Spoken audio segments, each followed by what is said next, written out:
If I tried to sell you dog crap, you most likely wouldn't buy it. But if I rebranded it and called it puppy pellets, put it on a table with a whole bunch of flags and a sale sign that said 25% off or $9.95, you'd be all over that. You'd be all over that. It's not dog crap, it's puppy pellets. Could you imagine the commercial for that one? Same thing with DEI. So I got an article about this, not the dog crap, but an article about how all these different companies are getting rid of DEI, but not quite. Article over the BBC, story by Brandon Drennan. So welcome back to the channel, Culture Confederacy here. It's Sunday night. Happy Sunday, everybody. Yo, Culture Confederates. Now, if you're new to the channel, I don't use any fancy graphics. You're not going to see my ugly kisser here on the video. You don't use any epic soundtracks. It's just you, me, my smartphone. We talk about the news of the day, censorship, preserving great art, music, history, and culture, maybe a tinge of politics. So somewhat of a grab bag, but we do it bare bones. It is what it is. So let's get to this, and thank you again for watching and subscribing, being a part of this thing called the Culture Confederacy. So again, article over the BBC, titled the article, "In the U.S., DEI is under attack, but under a different name, it might live on." Now this came out yesterday, and they got a picture here of Trump, and he's holding up one of his executive orders. Now this centers around a county in South Carolina, Union County. It says here, in Union County, South Carolina, the sprawling cotton mills that once put bread on the table for many are long gone, and Union is also termed a food desert where many residents live far from the nearest supermarket. So in 2016, local nonprofit director Elise Ashby began working with farmers to deliver discounted boxes of farm fresh produce across the county, where 30% of the population is black and roughly 25% live in poverty. To fund this, Ms. Ashby first relied on her own savings and then some small-scale grants, but in 2023, the Walmart Foundation, the philanthropic arm of one of America's largest corporations, awarded her over $100,000, or that's 80,000 pounds, as part of a $1.5 million program to fund quote-unquote community-based nonprofits led by people of color. Now, I'm all for this. You got somebody who's a minority in a community, they want to start a business, or whoever it is wants to start a business or do some type of project that improves the community, improves the quality of life for the residents in that community. I'm all for that. Go for it. Absolutely. She says, quote, "I cried a little bit. It was just one of those times where like somebody actually sees what you're doing." Now, 2 years ago, this was the kind of program that attracted sponsorship from major companies across America as the country grappled with racism past and present following the murder of George Floyd, a black man suffocated under the knee of a Minneapolis police officer during an arrest in 2020. So now we're bringing George Floyd into the mix. Seems like whenever there's a problem, we have to go back to George Floyd. Can't be that people are just stupid sometimes. Can't be that maybe the system is inefficient because it's just inefficient. We got to blame it on what happened with George Floyd. Weakest argument ever. But now those same companies are pulling back. Walmart announced in November that it was ending some of its diversity initiatives, including plans to close its Center for Racial Equity, which supported Ms. Ashby's grant. I'll have to read here.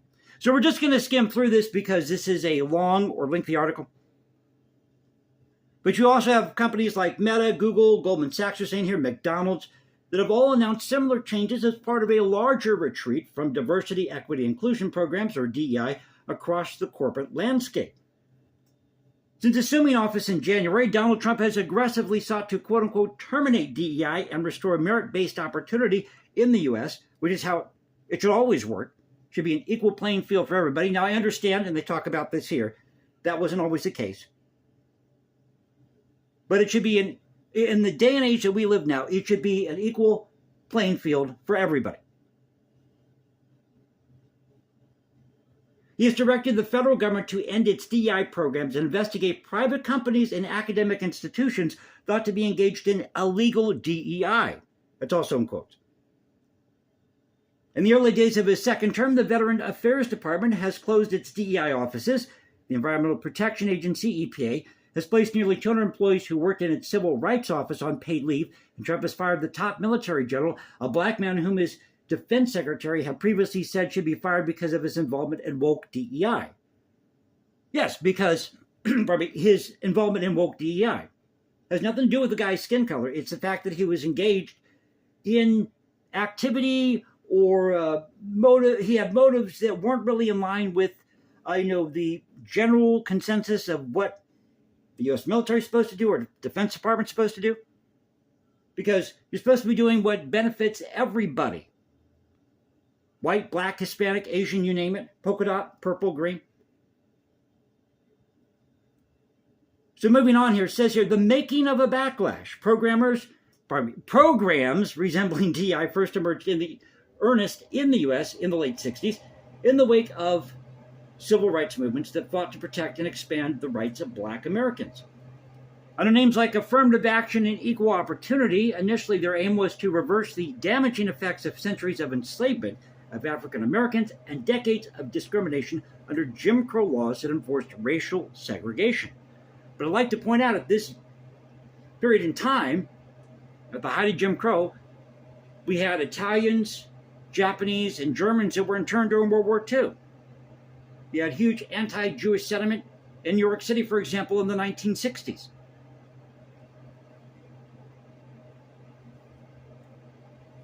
As the movement evolved, however, promoting the rights of women, the LGBTQ community, and other racial and ethnic groups, using terms such as diversity, equity, and inclusion, became more widespread. DEI programs in the corporate world and government agencies have often focused on hiring practices and policies emphasizing diversity as a commercial benefit. The supporters say they aim to address disparities affecting people from a range of backgrounds, though a significant emphasis tends to be on race. So as I said, I'm just going to skim through this. So it talks about these businesses under pressure, especially after George Floyd, to implement these DEI programs. The speed at which some large corporations have shed their DEI policies raises the question of how genuine their commitment to diversifying their workforce was in the first place. Maybe they were doing this, out of white guilt. You think that might be a possibility?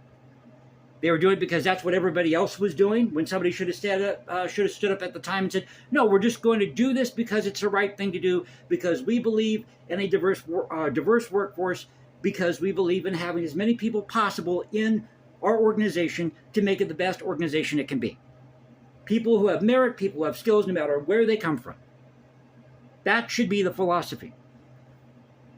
Martin Whitaker, chief executive at Just Capital, a nonprofit that surveys Americans on workplace issues, says much of the backtracking comes from companies who were, quote-unquote, rushing to kind of look good, you think, at the height of the Black Lives Matter movement. Surveys that measure American support for DEI offer mixed results. Just Capital's survey suggests support for DEI has declined, but support for issues closely linked to it, such as fair pay, have not. A 2023 survey from the Pew Research Center suggested most employed adults, 56%, believe focusing on increasing DEI at work is a good thing. It's a good thing when it benefits everybody, when it makes a stronger organization because everybody involved, no matter who they are, has the right skills for the job or to make that organization, business, whatever, work. And they ask this question here, so does DEI actually work? Much rests on the question of whether DEI is actually effective in the first place. Some research has suggested that DEI programs like diversity training can in fact be harmful. According to one study by researchers from Harvard University and the University of Tel Aviv, trainers commonly report hostility and resistance from employees who feel forced to do the training and threatened by what they see as reverse discrimination. It also says the programs can often leave trainees feeling more hostility towards other groups. So it's actually having the reverse effect here. So let me ask you a question. Let's say that you have somebody who is black and somebody who's Asian that goes for a job interview. They've got the same amount of skills. They're highly qualified, so they're equal. Who gets the job? Who should get the job? Is it the Asian? Is it the person who's black? Could you hire both? Maybe have them work as a team? But that's the ultimate question. Who does it come down to? So if you're a manager out there, let me know in the comment section below how you deal with these interviews. What do you look for in these interviews to make your team stronger, to make your business stronger? When you're faced with that type of decision, if you have people who are white, for example, who's a better qualified person? Or if they're both equally qualified, what do you do in that situation when they're both white? See, nobody's asking that question. What if you do if the person is Asian and one person's Asian, one person's black, and they're both qualified? What do you do when both people are white and they're both qualified? Who gets the job?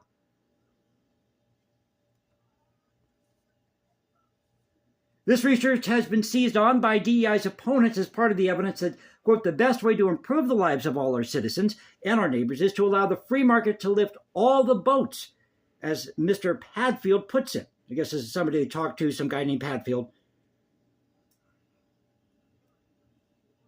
The problem with this kind of thinking, pardon me again, according to Siri Shilazi, last name Chilazi, a researcher focused on gender equity or equality at Harvard University, is that there is no historical precedent to suggest that racial and gender imbalances will correct themselves. Mrs. Shilazi says racial and gender barriers still exist and believes DEI solutions focused on leveling the playing field for all are needed. She cites multiple experiments that show white men disproportionately receive more responses after applying for jobs than women or people of color. A recent study by the National Bureau of Economic Research sent identical CVs to roughly 100 of the largest U.S. companies and found that applicants presumed to be white were contacted by employees 9.5% more often than applicants presumed to be black, with one company contacting presumed white applicants 43% more often. Question here. Why were those people who were white contacted more often? Was it that maybe their application, if you take race out of the mix, is it that maybe their application was completed a little more thoroughly than the other person's? Maybe somebody's employment at this company, that company wasn't lasting a long time, when they put in their employment, or they look at their employment history and they didn't last a long time wherever they were at. And the ones who got hired back, maybe they weren't fired from a former job, whoever they were. So those are things I'm sure that people who are doing managers who interview people for a possible job opening, or these candidates for these job openings, that's something they look for. Stability. How long have you been with company X or company Y? What were your experiences there? Why did you leave? The skills you have there, are they going to match up with what we're looking for here?